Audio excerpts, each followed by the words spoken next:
Y'all, this show just sets a bar. It just sets the bar. It's about to go down. I am here for it.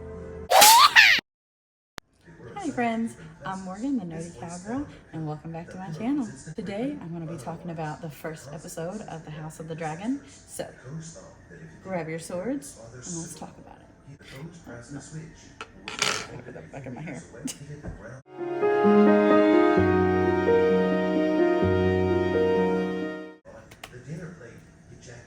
So, I loved this episode. I feel like it was setting up some stuff for this wild ass ride. So, and I'm so here for it. I'm so excited. So it starts off with a new credit sequence where the first season was Viserys's model of old Valyria. This is now a tapestry. And I have thought about maybe doing a video about the images that we see portrayed on the tapestry, but I'm sure there's already videos out already explaining it that are better than I could do. So I felt this season came in strong. Yeah. Speaking of strong, the episode starts with Jacaerys Velaryon arriving in the north and speaking with Cregan Stark. As soon as I heard this song, North Remembers, I got chills. Like I was in the north too. Oh, I was so happy to be back at Winterfell. I loved it so much. And it did. It got me hyped. You see Cregan telling Jace the story of how he came to be on the wall, and he also tells the story of King Jaehaerys and Queen Alysanne bringing their dragons to see the wall, and the dragons refuse to cross the wall. And he's telling Jace this because Jace makes a throwaway line of, "You're just guarding against wildlings and weather. Why can't you come help the queen?" And Cregan is like, King Jaehaerys and Queen Alysanne came and brought their dragons, and their dragons refused to cross this wall. Do you really think we're only keeping out wildlings and weather? And I loved that because he showed Jace across the wall, and Jace does. He shuts up about it. Cregan does agree to send 2,000 graybeards to aid Queen Rhaenyra in her battle for the throne. Raven comes delivering the news of Luke to Jace. Next we see Rhaenys landing back on Dragonstone with her dragon Meleys, and Daemon comes and tells her to get back on. We're gonna go get Aemon Targaryen a son for a son. And this is when we first get that line of a son for a son, and it's only 10 minutes into the episode. So then they have a back and forth, and he basically blames her for Luke's death because she didn't take action when she came out of the dragon pit. And Rhaenys just walks away from it. Daemon mentions that Rhaenyra's been gone for a couple days, and we see that she's in Storm's Inn. I assume she's waiting for any bit of evidence of Luke or his dragon RX. Then we see Lord Corlys, and he's in some port town. He sees one of his ships has been brought in for repairs, and he talks to Alan of Hull about the blockade and controlling the gullet, and Alan gives him the dagger that he had given Luke as a gift and as a symbol of his heir. After that, we finally check in with the Greens, and our first scene is Arik Cargill walking on the walls of King's Landing, and he walks up the stairs, and there's a scorpion, and everyone's yelling dragon, and they point the scorpion, and it turns out to just be Vhagar, so they disengage. But when I first watched this, I was confused because I was like, I thought that Qyburn had invented the scorpion, but upon further research, the scorpions have been around. They just didn't have a need for them anymore. So I did some research, and I found out that Dorne actually used a scorpion in the First Dornish War against Aegon the Conqueror and his sister wives, Visenya and Rhaenys I, to bring down Meraxes, who was Rhaenys' dragon. And so they had it all the way back then, and it makes sense that they would still have it now. And it also makes sense that we wouldn't see it in Game of Thrones because dragons have been gone for hundreds of years. So they wouldn't have scorpions anymore. They wouldn't have the scorpions on the walls anymore. And Qyburn just found old schematics for one, or found an old one and repaired it, or something. I can't remember. I'd have to go back and watch again. But I thought he had invented the scorpions, but it turns out they had been around for a long time. So that was interesting. I just want to say how much I love the scene of Vhagar flying over the city, because she's just flying like any bird, just taking her time. She's just flying through the sky, and once they realize it's Vhagar, everybody's just like, okay, and goes back to just it being normal. It really seemed so normal, so casual, so whatever. And I don't know if anybody else ever does this, but I picture dragons flying in the sky. Like, as I'm driving down the road, I'm like, what would it look like for a dragon to just be flying right there and fly over me? Like, what would I do? Maybe it's weird. So we see Helena, and she's working on embroidery, and Aegon comes in looking for Jaehaerys, his son, and he wants to take him to the small council meeting. And Helena says he's in the library studying. Then she says, hey, I'm afraid. And he's like, oh, don't worry about it. And she's like, it's not the dragons, the rats. And I like, he hears it, and him and all the servants around kind of like have a look between each other of like, is she serious?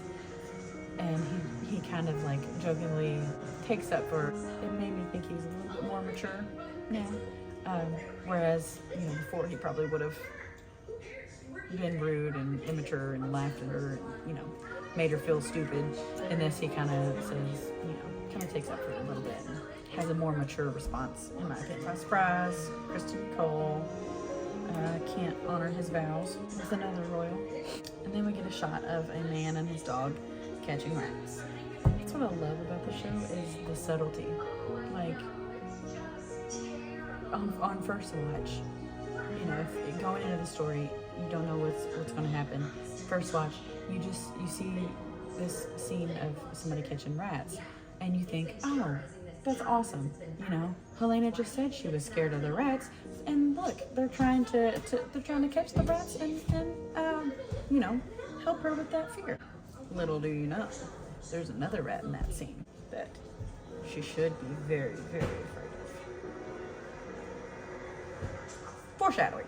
But I love how the camera just seamlessly transitions from the rat catcher as he passes Allison and Kristen Cole as they come into the small council meeting, and then we go into that scene. Aegon does bring his son to the small council meeting, and Jaehaerys starts to play with Lord Tywin's participation ball. I don't know, participation cue. I don't know what the name is for it, or the point. But he starts to play with it, and the whole time you're hearing Lord Tywin saying, please stop, that's enough, don't do that, and the whole time Aegon is distracted and laughing at it, and he goes to tell Tywin to give his son a pony ride in the middle of the small council meeting. So this is clearly showing that he's not as mature as he should be. But Allison quickly says, dude, don't do that. It just goes to show that he's still not quite as mature as he should be. One thing that I do wish we would have gotten is Alicent and Otto's reaction when Aemon returned from Storm's End after the whole ordeal. I wish we would have gotten what Aemon told them. Did he tell them that he lost control of his dragon? Or did he tell them that he meant to do it? Some lines later in the episode make you think that he meant, that he came back and he told them that he did it on purpose. After the meeting, Alicent stumbles into Larys Strong, and he tells her that he has cleared out all her staff of any spies and has handpicked replacements for them. And then we see her in the bath, and she's like, everybody out. I'll do it myself. I think that is foreshadowing as well for Larys and his participation in this game of thrones.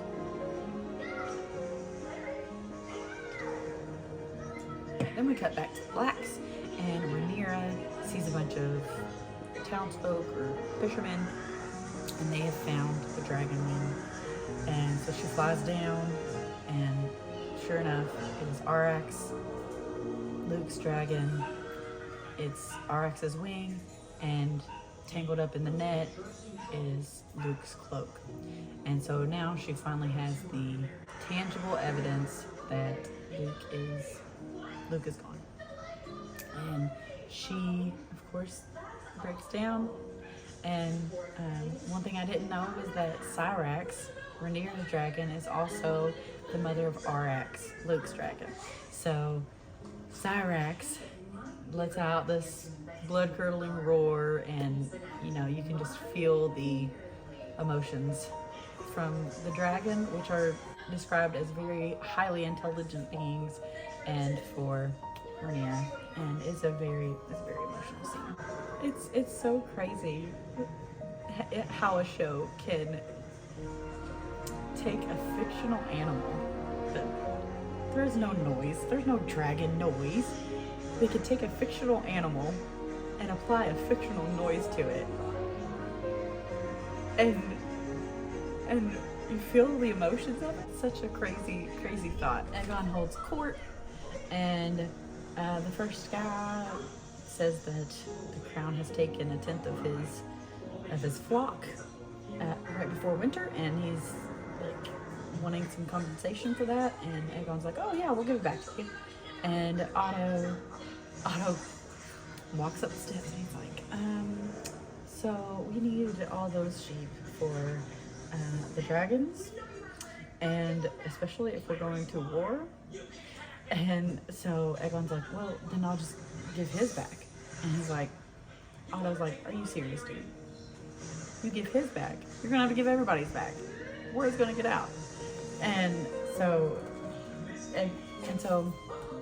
Aegon goes back and says, "I can't help you." And then the next guy, his name is Hugh. He comes and he asks Aegon if they can have the coin for the weapons before they make the weapons. And Aegon says, "Of course, that we can do that. We need the weapons, so we need you to build them, so we will pay you to build them." And Otto starts walking up the stairs again, and I like how Aegon cuts him off before he even starts with a hard K, like, "We need the common folk." And Otto just turns right back around and goes down. Next we see Alicent in her, I guess it's her room, and she's reading a letter, and Otto comes in, and they both talk about their goals, what they're wanting to get out of all this. She says that she wants Rhaenyra to bend the knee peacefully and Aegon to rule in peace. And they talk about Aemond, and this is the scene that makes me think that he takes ownership for it, because she says the mistake that Aemond made, and that he did it out of anger, and Otto says the caprice of youth. And so that makes me think that he says, he owns up to it and says, "Yeah, I meant to do it." Next we see the sea snakes ships, and they capture and they seize a small vessel, and they get aboard, and in the bows, I guess, they find Mysaria, the white worm. And she has fled King's Landing, I'm guessing after they burned her house in the last season. And so they find her, and Daemon interrogates her, and she basically says, "I ain't got no skin in the game. Whoever pays me, and I don't care." He blames her. Yeah, he's blaming everybody, but who needs to be blamed? He tells everybody to treat her as a traitor and to lock her up. Eric speaks up in defense of her, and he gives this good line, because Daemon blames him too. He says, "Why didn't you do it? Or why, your twin brother?" And Eric says a great line of, "We swore to protect the whole family. What were we to do when y'all turned on each other?" course that's paraphrasing, but we swore an oath to protect the whole family. What were we to do when y'all started fighting each other? So that goes back to, the night that Aemon lost his eye, and everybody's like, oh, where were you? Talking to the King's Guard or Christian Call, I can't remember. But they're like, where were you? And he's like, they're kids and their family. How was I to know they were gonna try and kill each other? I like that line. Rhaenyra arrives back at Dragonstone, and of course, Daemon comes up to her and says, did you find what you needed? And she just kind of nods and walks away. And this is where she says the only line she says in the whole episode: I want Aemon Targaryen. And then she walks out. And so here comes hooded Daemon. That meme of like, you want something done, here comes Daemon in his hood. We see Daemon go to the White Worm and says, I know you've got spies. How about you give me your knowledge and I will give you your freedom? And so she does. So next we see Jace arrive back at Dragonstone, and he comes in to report to his mom, and he's trying to be honorable and composed, and trying to give her the information that he got from his travels. And he breaks down, and I may not like Emma Darcy as a person, but man, can she act. The look on her face is the look of a mother who is sharing in the grief of her son. And it's just beautiful. Oh, I'm tearing up about it. It's just a beautiful scene and she just comes and holds her son while they both sit and grieve the loss of his brother and her son. It was a beautiful scene. This show is a lot easier to do a scene by scene because every scene is important. Every scene has something in it that is important. I don't know that I can skip any scenes in this because some little information, some little line, some character development is important. And that's the thing I love about the show. I just love it. I love a good, well-written show or movie or book. I love a good, well-written story. So soon we see Alicent coming into the set to pray for those that she's lost. And the first, she says her mother, she says her husband, and then she takes a second. And I love how they are simultaneously like paralleling it with the vigil that the Blacks are having for Luke. And she says his name. She says, "Oh, I lost my sticker. What the heck? Stay on there, sticker, you little cute fox. Little cute fox, you. Stay there." But she says his name and offers a prayer for him to their gods. I know in the book, she's got more, not more evil to her, but I feel like in the show, they're more humanizing her and making her, where she thinks she's just doing what her husband wanted. Whereas in the book, she's just doing what she wants. But I love that she still cares about her friend. She still doesn't want them to die. And she still offers them a prayer. And I wonder if that is going to change after this episode.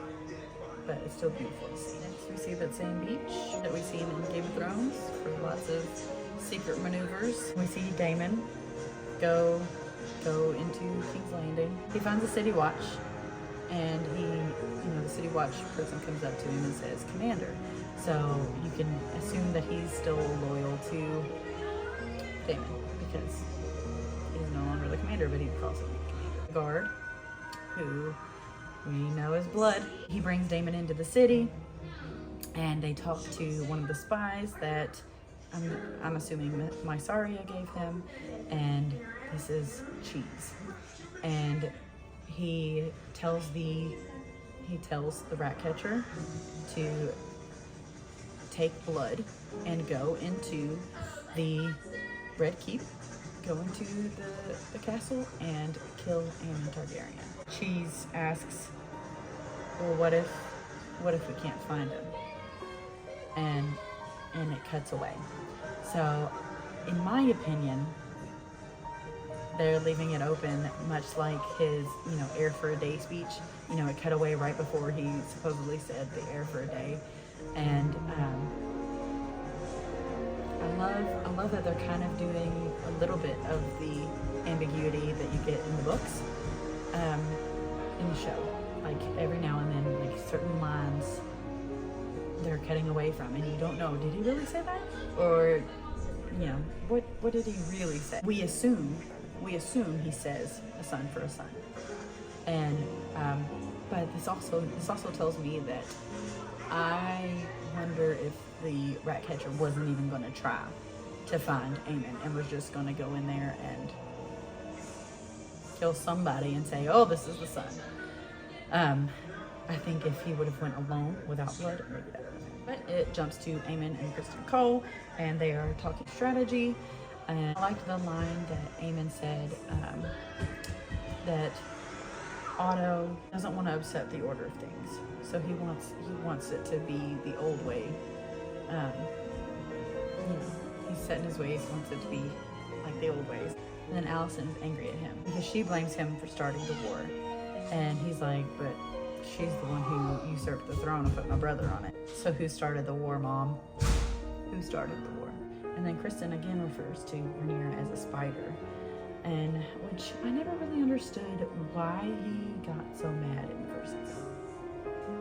Because he's kind of doing it with Alicent. I go rewatching it. I think it might have been that he thought she had told. He thought she was telling people, because he thought she had told Alicent, and then he had thought she had told Joffrey, so I guess he thought she was going around telling people that they had slept together.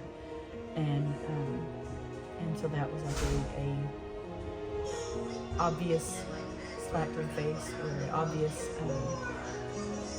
smudge against his honor. And I guess now he can secretly do it with Alicent without anybody knowing. But yeah, he refers to her again as a spider. Otto comes in and excuses Kristen and tells Aemon to keep control of his impulses, because we all know that Aegon can't.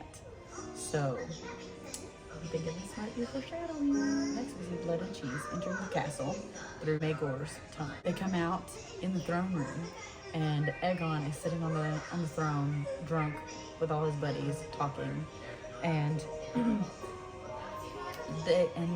Blood and Cheese walk just straight across the room, and Aegon, nobody even pays any attention.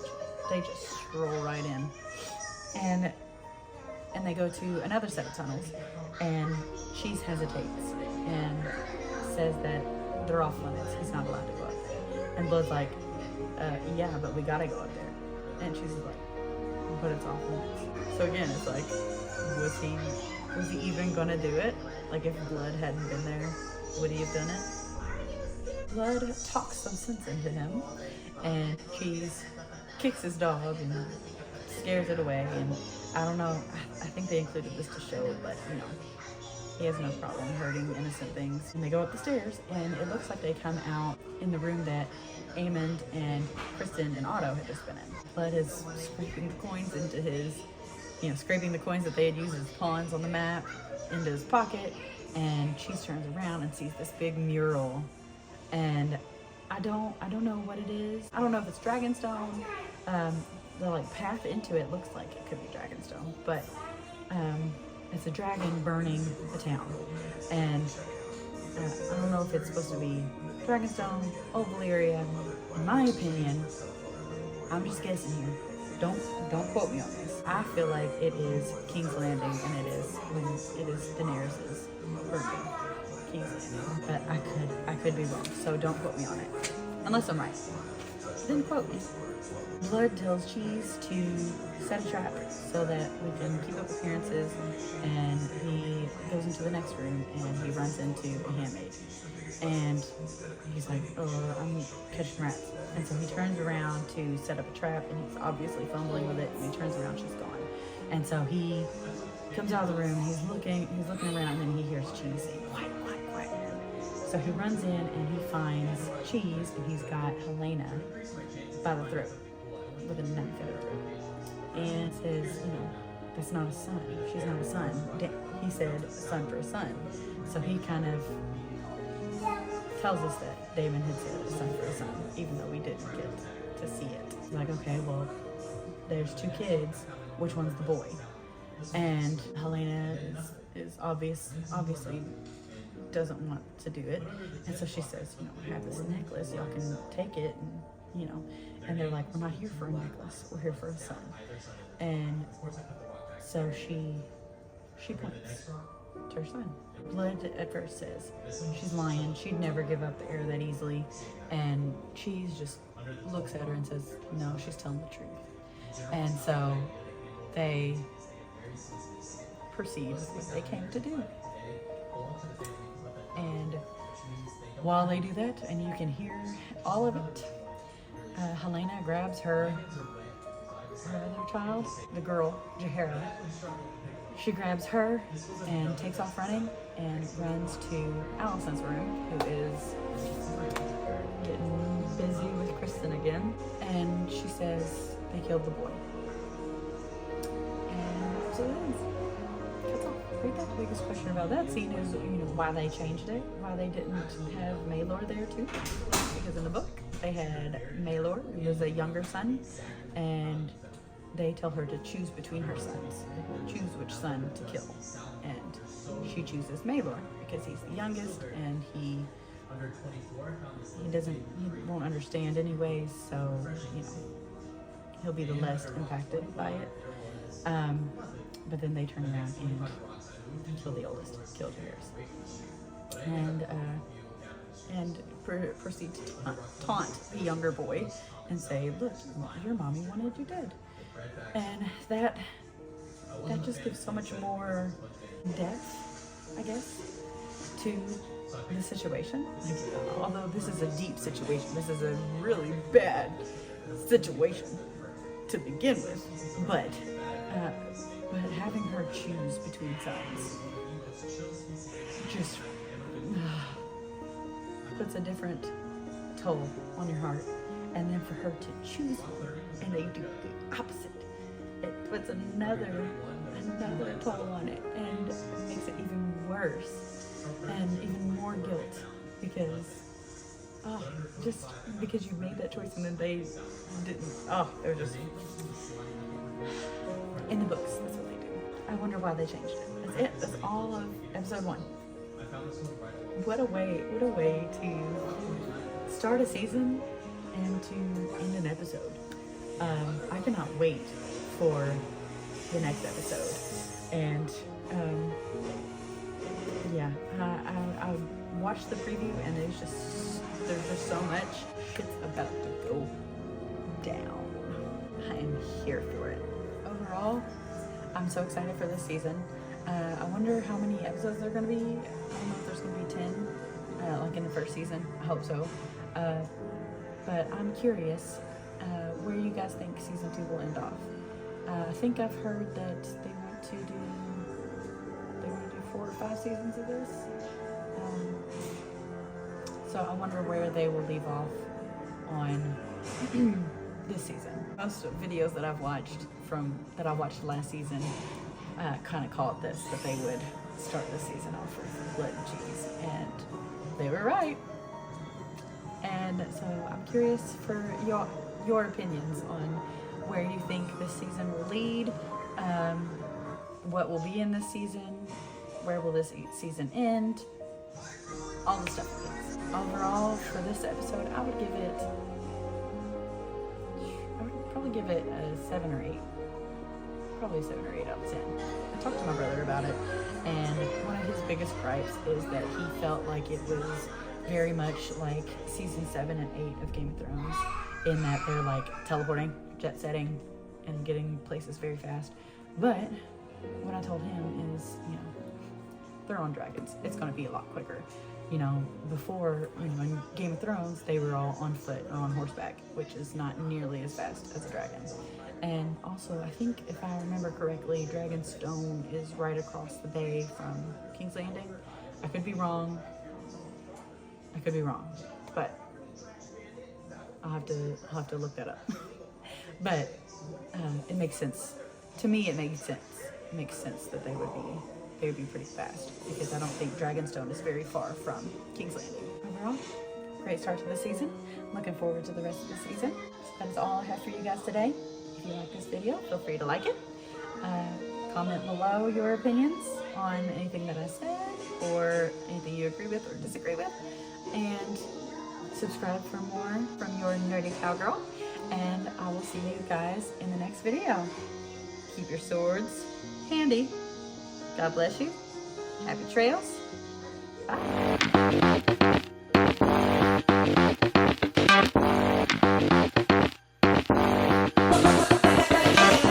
After the meeting, Allison stumbles into. After the meeting, Allison stumbles.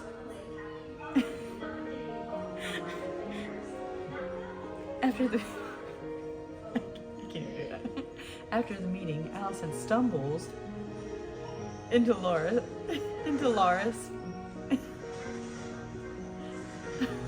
I can't do it. After the meeting, Allison stumbles